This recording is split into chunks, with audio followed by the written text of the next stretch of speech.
21st Century Blood is the debut record from Mexican rock band The Warning.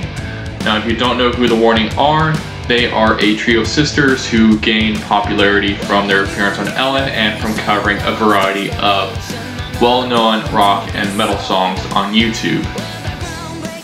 And I did review Queen of the Murder Scene, so I figured let's go ahead and look at their first album and see how it is. Now, as with all my reviews, I'm going to go ahead and talk about the artwork.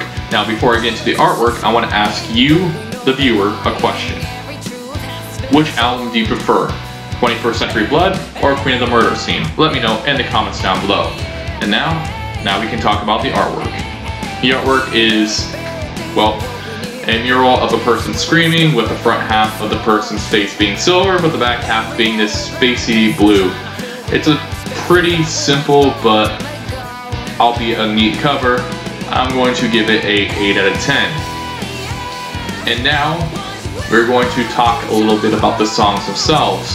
You have 21st Century Blood, which is the title track and is the opening song, opening track for this album, and it does feature a very strong guitar groove, and it's actually a pretty politically charged song that has a very strong rhythm and a good chorus. And then you also have other songs like Survive, which start out with this really cool 40s like vintage sounding intro, though when it actually goes into the song itself, I feel like the drop could have hit slightly harder though. And a lot of the songs on the CD do end with a jam session, so to speak. There's also other songs here like that like Show Me the Light, which just sound absolutely beautiful. That's one thing that to note about this album is where Queen of the Murder Scene is very aggressive in its sound. This album is very much more on the melodic side, as the ballads such as what I'm mentioning right here, Show Me a Light, and another ballad, Black Holes Don't Hold On, are just absolutely beautiful. Show Me a Light in particular is kind of a sappy love song, but it's still really solid. And a strong point on the rock songs are the songs where it's more of a telling a story and more focused on that aspect, such as Copper Bullets, which showcases how good the band is at conveying a narrative. And it's also a pretty dark song. I'm a fan of drumming on Copper Bullets as well, and it does and a lot of songs here do tackle some pretty mature subjects, especially for kids their age, which the song tackles domestic abuse, and the song features strong grooves. And it's also quite a mood lash to have the Show Me the Light follow right after Copper Bullets. And the other ballad that I wanted to mention, as I alluded to earlier, was Black Holes Don't Hold On, which does feature this vivid imagery in the lyrics. It's a piano ballad, and I'm a huge fan of the accented singing in the chorus, and it's just absolutely beautiful sounding. One thing to note is that the choruses on this album are not as strong as they were on Queen of the Murder Scene, but that's alright.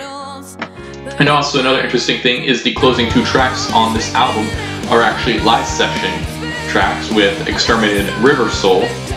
And with Exterminated, it does have a nice groove. However, I do feel the mixing could be better here, and the bass is severely lacking.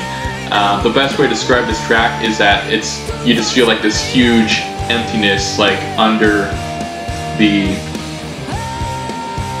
top of the mix. You just feel this huge emptiness. That's the best way I can describe it. And then you have River Soul, in which has what the album overall I feel does have, which is some pretty heavy influences from the Foo Fighters, and there's some neat guitar fiddling in that track as well. And that is not to say, I'm not going out here and saying, you know, that they ripped off Foo Fighters. I'm just saying that this album that Foo Fighters appear to be one of their big influences, and having influence is not a bad thing. And that shows right here. And as terms of this album as a whole, like I said, it is a very melodic album, and at times it's just downright beautiful. Other thing I'll notice with this album is that the transitions between tracks can be wonky, especially the transition from 1 to 2 and 7 to 8. The ballads are the highlights of this album and just sound beautiful. And then Copper Bullets, in my opinion, is the best rock song on the album, and shows an example of the band's excellent ability to create imagery that they would go on to do with Queen of the Murder Scene. And Foo Fighters is a huge influence on this record, so if you're a Foo Fighters fan, I do recommend it. And the rest of the album overall is okay, but it does have some really cool moments here and there, especially when the songs sort of trail off into these jam sessions, like with Sheltered Heart or Survive. And there's also some really awesome grooves here on as a whole. So while I don't think it's as good as Queen of the Murder Scene, it is definitely an album that is at least worth checking out if you're a fan of that album, if you're a fan of Foo Fighters, or if you're just a fan of just wanting to look at some of the newer, younger rock bands that are coming out.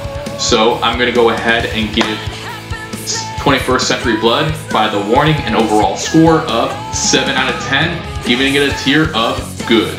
And my favorite tracks on this album were 21st Century Blood, Black Holes Don't Hold On, and Copper Bullets, as well as the other ballad, Show Me the Lights. Now, what did you think of this album, and what were your favorite tracks on this album? Let me know in the comments down below. And also, I want to thank you for watching, and feel free to leave a request, and I'll be sure to check it out. And I want to thank you all for taking your time out of your day to watch this review, and I hope you all have a great day.